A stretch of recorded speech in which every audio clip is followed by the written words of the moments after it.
تقویٰ cost کے معزز سامعین، السلام علیکم۔ نہج البلاغہ سے امام علی علیہ السلام کا خطبہ نمبر 1۔ تمام حمد اس اللہ کے لیے ہے جس کی مدح تک بولنے والوں کی رسائی نہیں، جس کی نعمتوں کو گننے والے گن نہیں سکتے، نہ کوشش کرنے والے اس کا حق ادا کر سکتے ہیں، نہ بلند پرواز ہمتیں اسے پا سکتی ہیں، نہ عقل و فہم کی گہرائیاں اس کی تہہ تک پہنچ سکتی ہیں۔ اس کی کمال ذات کی کوئی حد معین نہیں، نہ اس کے لیے توصیفی الفاظ ہیں، نہ اس کی ابتدا کے لیے کوئی وقت ہے جسے شمار میں لایا جا سکے، نہ اس کی کوئی مدت ہے جو کہیں پر ختم ہو جائے۔ اس نے مخلوقات کو اپنی قدرت سے پیدا کیا، اپنی رحمت سے ہواؤں کو چلایا، تھر تھراتی ہوئی زمین پر پہاڑوں کی میخیں گاڑی۔ دین کی ابتدا اس کی معرفت ہے، کمال معرفت اس کی تصدیق ہے، کمال تصدیق توحید ہے، کمال توحید تنزیہ و اخلاص ہے، اور کمال تنزیہ و اخلاص یہ ہے کہ اس سے صفتوں کی نفی کی جائے، کیونکہ ہر صفت شاہد ہے کہ وہ اپنے موصوف کی غیر ہے، اور ہر موصوف شاہد ہے کہ وہ صفت کے علاوہ کوئی چیز ہے۔ لہذا جس نے ذات الہی کے علاوہ صفات مانے، اس نے ذات کا ایک دوسرا ساتھی مان لیا، اور جس نے اس کی ذات کا کوئی اور ساتھی مانا، اس نے دوئی پیدا کی۔ جس نے دوئی پیدا کی، اس نے اس کے لیے جز بنا ڈالا، اور جو اس کے لیے اجزاء کا قائل ہوا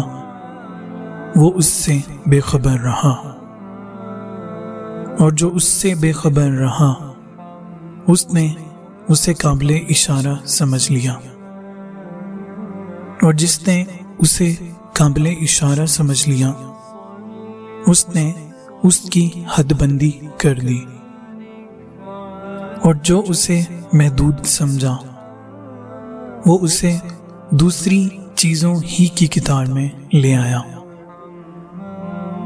جس نے یہ کہا کہ وہ کسی چیز میں ہے، اس نے اسے کسی شے کے ضمن میں فرض کر لیا، اور جس نے یہ کہا کہ وہ کس چیز پر ہے، تو اس نے اور جگہ اس سے خالی سمجھ لی۔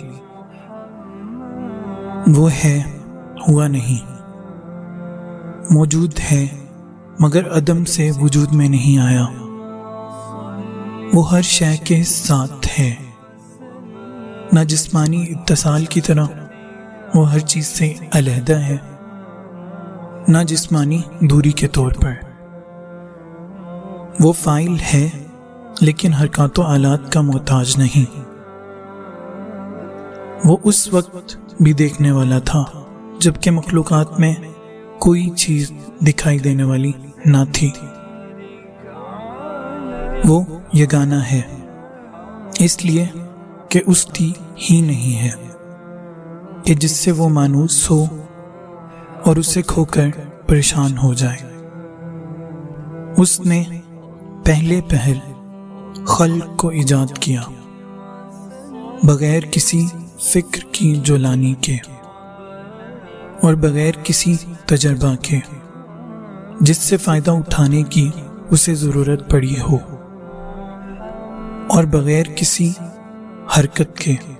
جسے اس نے پیدا کیا ہو، اور بغیر کسی ولولہ اور جوش کے جس سے وہ بےتاب ہوا ہو، ہر چیز کو اس کے وقت کے حوالے کیا، بے جوڑ چیزوں میں توازن و ہم آہنگی پیدا کی، ہر چیز کو جداگانہ طبیعت تو مزاج کا حامل بنایا، اور طبیعتوں کے لیے مناسب صورتیں ضروری قرار دیں۔ وہ ان چیزوں کو ان کے وجود میں آنے سے پہلے جانتا تھا،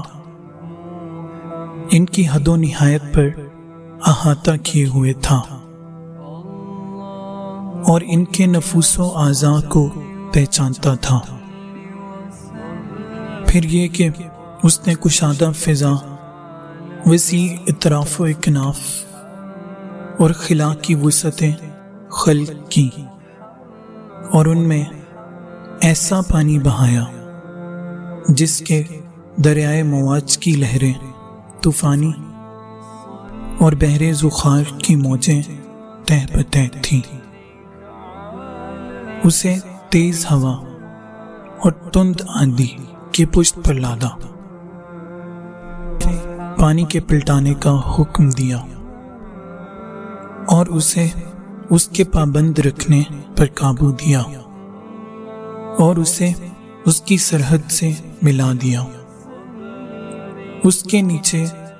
ہوا دور تک پھیلی ہوئی تھی، اور اوپر پانی ٹھاٹھے مار رہا تھا۔